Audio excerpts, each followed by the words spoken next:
The alert pinged across Brian's neural interface at 0347 hours. Another derelict freighter drifting into Earth's orbital debris field, the third one this month. He rubbed his eyes and pulled up the spectral analysis on his workstation aboard the orbital cleanup platform Sanctuary. "Nyla, you seeing this?" he called across the observation deck. Nyla's fingers danced across her holographic display, her dark eyes narrowing as data cascaded before her. "Centauri shipping manifest, registered to the Kepler Mining Consortium. Says here it's carrying Biological Waste Quarantine Protocol 7. They dumped it." Brian's jaw tightened. 20 million kilometers from Earth and they just dumped it. It wasn't uncommon. The outer colonies had been doing it for years. Corporate entities offloading anything deemed too expensive to process, too dangerous to keep. Earth's gravity well made a convenient trash can for the solar system's refuse. But something about this one made Brian's instincts scream. "Run a deep scan," he said. "I want thermal signatures, radiation levels, and biomarkers." Nyla's fingers froze mid-gesture. "Biomarkers? Brian, it's marked as waste. If there's any organic contamination, just do it."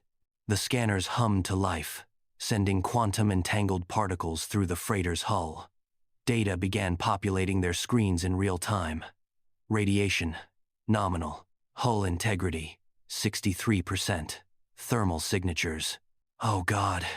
Nyla's voice barely rose above a whisper. Brian leaned forward.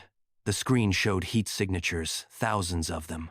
Small, clustered, and very much alive. "They're in cryopods," Nyla said, her voice shaking as she refined the scan. "Hundreds of them, no thousands. Brian, I'm reading 12,000 individual thermal signatures in suspended animation. Children." The word came out hollow. Brian had seen corporate atrocities before, but they're all children. Nyla's hands trembled as she pulled up the ship's black box data, bypassing 3 levels of encryption. The truth spilled across their displays in cold, clinical language. The Kepler Mining Consortium had been running an illegal labor operation in the Centauri colonies, using genetically modified children engineered for high radiation environments. When Earth's Unified Council had started investigating, the corporation had simply erased the evidence. By dumping it into space, "The cryopods are failing," Nyla said, fighting to keep her voice steady. "Life support degradation across the board. They have maybe 18 hours before cascade failure."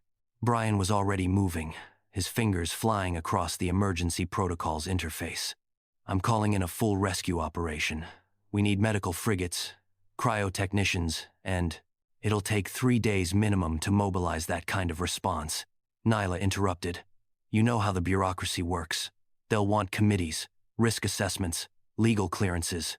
Their eyes met across the observation deck. 18 hours. 12,000 children. "We have the Sanctuary's cargo drones," Brian said slowly. "And our own cryo bay can handle overflow from damaged pods. That's designed for our crew of 40. Nyla pulled up the specifications. "We'd be violating every safety protocol, every—" "Nyla," Brian's voice cut through her panic. "What's the alternative?" She closed her eyes, took a breath. When she opened them again, the fear had been replaced by something harder, more determined. "I'll prep the drones. You get medical online and start clearing cargo holds 1 through 7. The next 16 hours blurred into a desperate race against thermodynamics and failing technology. The Sanctuary's cargo drones, designed for hauling debris and scrap metal, became lifeboats, each one ferrying cryopods from the dying freighter. Brian and Nyla worked without sleep, their neural interfaces burning with stimulants and focus enhancers as they coordinated the extraction. The children ranged from 4 to 14 years old. Each pod's bio readout told a story of genetic modification, enhanced bone density for high-gravity work, radiation-resistant cellular structures, augmented neural plasticity for rapid skill acquisition. They'd been engineered as tools, then discarded when they became a liability. Pod 4721 started failing at hour 12. Brian manually overrode the Sanctuary's cryo bay safety limits, routing emergency power from the station's reactor. Pod 8934 crashed at hour 14, They saved the 9-year-old girl inside with 43 seconds to spare. Pod 11087's thermal regulators went critical at hour 15, and Nyla had to physically spacewalk to the drone carrying it, manually resetting the power coupling while hanging in the void. When the last pod locked into place in the sanctuary's cargo hold 7, now a makeshift cryo facility housing 3,000 sleeping children, Brian collapsed into his chair. His neural interface was screaming warnings about cortisol levels and exhaustion toxins, but he dismissed them all. Incoming transmission, Nyla announced, her voice hoarse. Unified Council emergency response. A stern-faced admiral appeared on their display. Platform Sanctuary. This is Admiral Chen.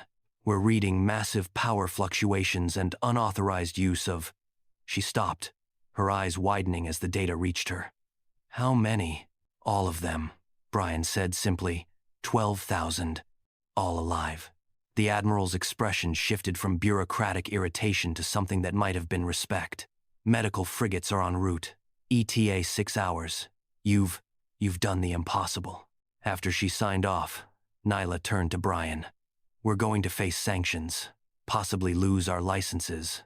The consortium's lawyers will let them come, Brian said, looking at the rows of cryopods humming softly in their holds. 12,000 children who would wake up, who would live. Some things are worth it. Nyla smiled, exhausted and defiant. Yeah, some things are. Through the observation window, Earth turned slowly below them, a blue marble that had just gained 12,000 new voices, 12,000 new possibilities. The dumped cargo had been found, and humanity had chosen to be better than those who had thrown it away. End.